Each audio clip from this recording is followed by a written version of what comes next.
Hello, everyone.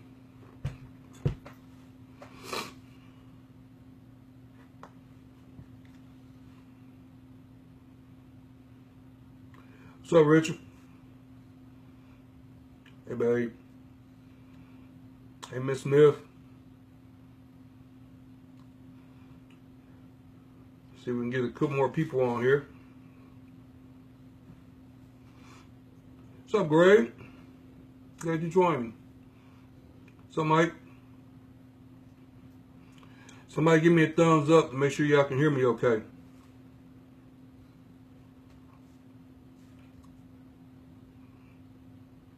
And just give me a thumbs up if you're on there, so I know who's on there. Sweet.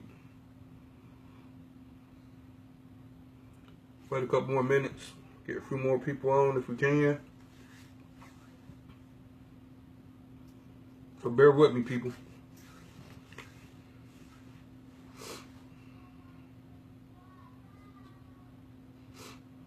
So, Mr. Vaughn. Hey, Kelly.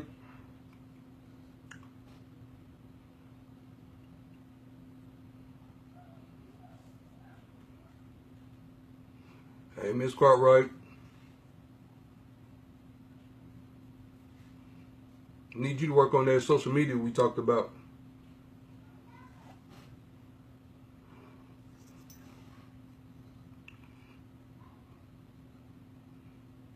Hey, Melissa. Hey, Tickle.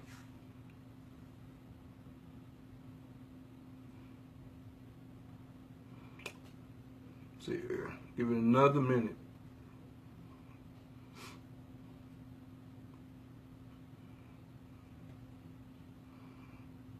Hey, Ashley, if you listen, call my mom and tell her to get on. I know she'll be upset if I don't call her.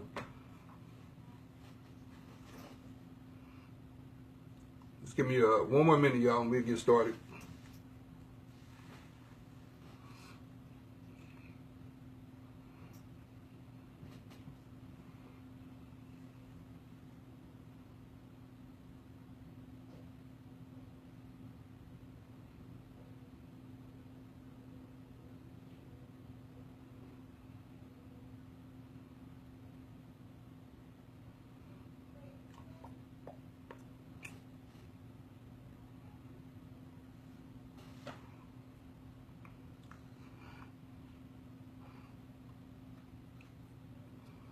See, I know this counter is wrong. I need to stop going by this counter. It's only saying I got 2 people on, and I got more messages than that.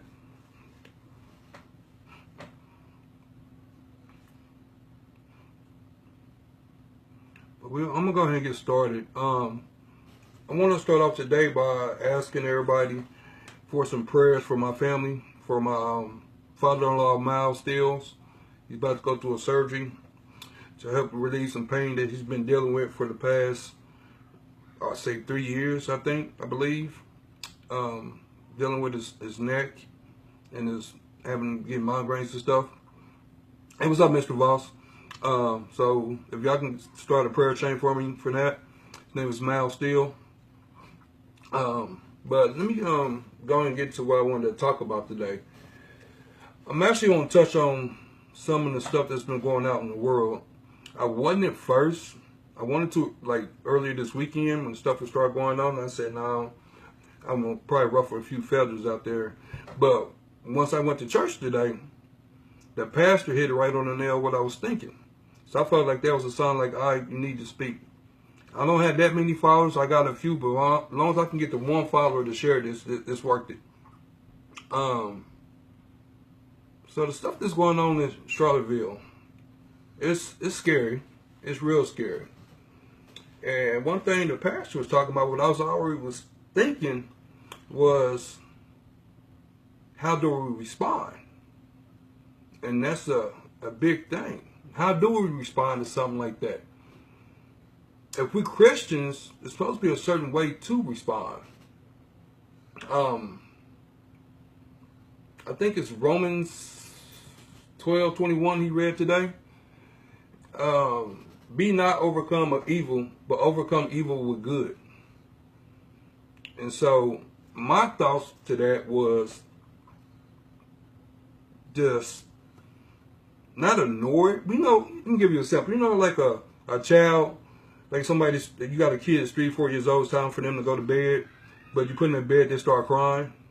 But if you keep going back in there, they just gonna cry more and more because you gave them that attention. But if you sit in the room and wait, they sleep. You ignore them crying and stuff, and the next 2 minutes they sleep. So what if we were responding to the whole thing with the KKK movement without even responding with violence? Just let them speak. Let them speak. What if we didn't go out there and charge with violence? And as Christians, we suppose God tell us to love our enemies. Give them God's love. That's what we're supposed to do. Not fight evil with evil. They win in when we do that. I say this, looking at this Charlottesville, this is the time for everybody to come together. Because the world is changing. And everybody don't like President Trump and the White House. I don't, but I got to let that go. I got to pray for that man. That man got us, we are in his hands. I had to pray for him, make sure God is watching out over him. We about to go to war for something we don't have nothing business dealing with.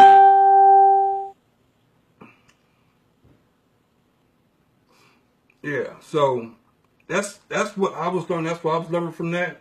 And yeah, you gonna have enemies out there that you don't like, or people that don't like you. That's what the pastor was talking about today. And me personally, I don't think I have any enemies. I've always been that nice guy with everybody and stuff like that ever since I was little. And my friends used to tell me that you friends with everybody. Okay, that's just how I am. But it's supposed to be that we show godly love. But if we go back and attack, we doing God's work. We ain't even giving God the chance to fix it. That's God's job. We're taking the place of God's job doing that. We're taking the place of God's job doing that. And it hurts. Make you angry. Makes you angry. Makes me angry. But we got to think about our response. And you can apply that to everything in life. When you're arguing with your wife, me and Ashley have disagreements sometimes. It's got to be our response to it. How we going to respond to it? Are we responding where it's going to fix something? Even if it takes me saying I'm sorry when I know I'm right.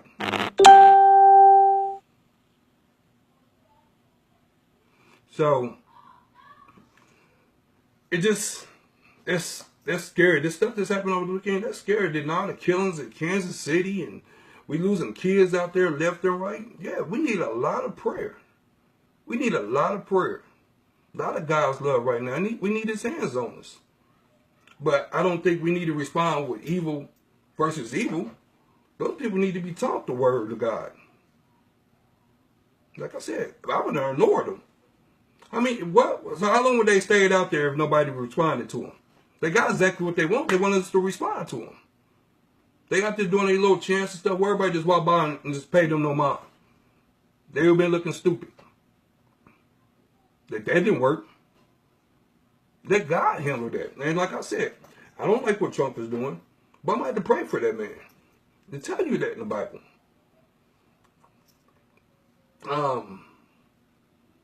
Yeah, we just need to, what me personally believe is we need to stop returning evil with evil. That's getting our kids killed and getting these little babies shot in the street. And that's all coming from somebody getting mad at somebody else and then responding the way they responding is with gun violence. It takes a bigger man to walk away from a stupid violence thing than it is to go shoot somebody, especially when they're involving a kid. And I always believe that.